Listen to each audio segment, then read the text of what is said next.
bisnis juga harus dilakukan pemeriksaan. Hibra biasa menyebutnya adalah legal business check up. Apa sih yang harus diperhatikan atau apa yang harus dilihat di dalam bisnis kita yang perlu diperiksa? Yang pertama adalah mengenai bentuk usaha. Teman-teman mendirikan usaha, bentuk usaha apa yang dibuatnya atau apa yang didirikannya? Berbentuk perorangan atau berbentuk badan usaha? Ini jadi penting teman-teman. Karena ketika bisnis teman-teman bentuknya adalah perorangan, ini perlu dilihat lagi apakah memiliki partner, memiliki mitra atau tidak. Ketika memiliki partner, ini penting sekali untuk diperhatikan bagaimana perjanjian kerjasamanya. Banyak sekali orang mendirikan usaha dengan berdua, bertiga, atau mungkin lebih tanpa membuat suatu perjanjian. Ini jadi penting teman-teman. Perlu adanya suatu perjanjian di dalam kesepakatan atau tadi mendirikan usaha yang dilakukan oleh teman-teman. Ini adalah checklist atau check up yang perlu diperhatikan yang pertama terkait bentuk usaha. Apabila perorangan, perlu adanya perjanjian kerjasama mendirikan usaha. Ketika berbentuk PT atau CV, ini perlu diperhatikan legalitasnya. Mulai dari pendiriannya, mulai dari permodalannya, ini harus disepakati bersama dan ditentukan. Dibuat bagaimana aturan mainnya bersama dengan partner bisnisnya. Ini menjadi penting. Legal check up yang berikutnya adalah mengenai hak kekayaan intelektual. Ini jadi penting teman-teman dan ini jadi krusial. Seputar apa sih hak kekayaan intelektual itu atau haki? Ini terkait dengan merek, paten, rahasia dagang, bahkan desain industri. Ini merupakan pengaturan hak kekayaan intelektual atau haki. Dan ini menjadi penting. Yang sering sekali menjadi fokus para pelaku usaha terhadap brand. Ini menjadi penting. Perlindungan terhadap merek dagangnya. Perlu sekali dilakukan pendaftaran. Ya, karena jangan sampai merek yang sudah kita dirikan, brand yang sudah kita bangun, sudah terkenal, terpaksa harus diambil orang, tidak bisa kita daftarkan, dan berujung akhirnya kita harus melakukan rebranding. Ini menjadi fokus atau pemeriksaan yang harus diperhatikan oleh pelaku usaha. Selanjutnya adalah check up apa yang harus dilakukan, pemeriksaan apa yang harus dilakukan adalah terkait dengan perizinan.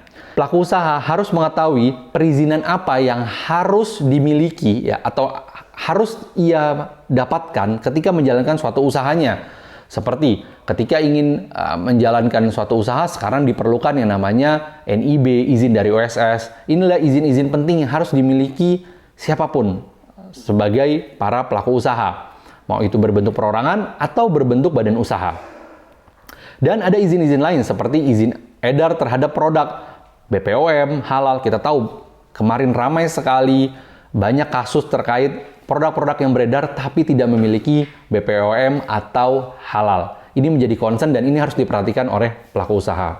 Selanjutnya ada hal yang perlu diperhatikan juga atau perlu dilakukan pemeriksaan atau check up oleh pelaku usaha di dalam bisnisnya, yaitu adalah aspek ketenaga kerjaan, penggunaan karyawan, penggunaan tenaga kerja. Ini jadi penting teman-teman. Teman-teman harus tahu karyawan yang bekerja atau karyawan yang direkrut ini statusnya apa? Kontrak atau tetap? Ini harus jelas. Dan ada aturannya, dan ada perjanjian kerja. Ini jadi penting. Ketika perusahaannya sudah berjalan memiliki lebih dari 10 orang karyawan, perusahaan tersebut sudah harus memiliki peraturan perusahaan. Ini yang harus diperhatikan oleh pelaku usaha terhadap bisnisnya. Selanjutnya, ada aspek yang harus diperhatikan dan perlu juga menjadi perhatian khusus bagi pelaku usaha, yaitu terkait perpajakan.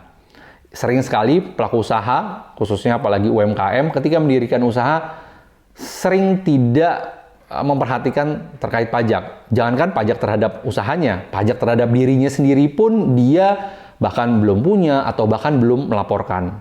Ketika teman-teman ingin bisnisnya menjadi besar, mulai dari sekarang harus sudah membenahi, sudah mulai taat terhadap perpajakan, ya, melaporkan dan membayarkan pajaknya. Banyak sekali permasalahan yang sering terjadi ketika mendirikan usaha karena diperlukan NPWP.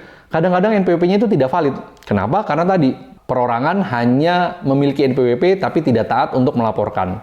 Ini beberapa hal-hal yang sering terjadi di lapangan. Untuk itu, ketika mendirikan usaha, ketika baru ingin memulai mendirikan usaha, penting sekali memperhatikan tadi aspek-aspek yang tadi atau yang kita sebut dengan legal check up. Karena ini sangat penting menentukan bagaimana bisnis teman-teman dapat berjalan ke depannya. Semua yang menjalankan usaha, teman-teman, para pebisnis, pasti ingin bisnisnya bisa berkembang terus, bisa tumbuh, bisa profit, dan bisa sustain dan berkelanjutan. Itu yang menjadi impian para pelaku usaha. Karena banyak juga usaha yang sudah berjalan, ya itu dijalankan secara perorangan, ternyata mereka baru sadar tidak ada perjanjian antara partnernya. Ketika awal bisnis sih baik-baik saja, namun di tengah jalan ketika mau keluar, mau exit, tidak ada aturan main. Ini kelemahan ketika di dalam bisnis, apalagi bentuknya perorangan, tidak ada perjanjian, sehingga tidak ada aturan main. Untuk itu, teman-teman dapat menggunakan step pemeriksaan legalitas tadi untuk dapat mengecek apakah perusahaan atau bisnisnya teman-teman sudah aman atau belum terkait legalitasnya. Bantuin bisnis kamu jadi aman dan halal.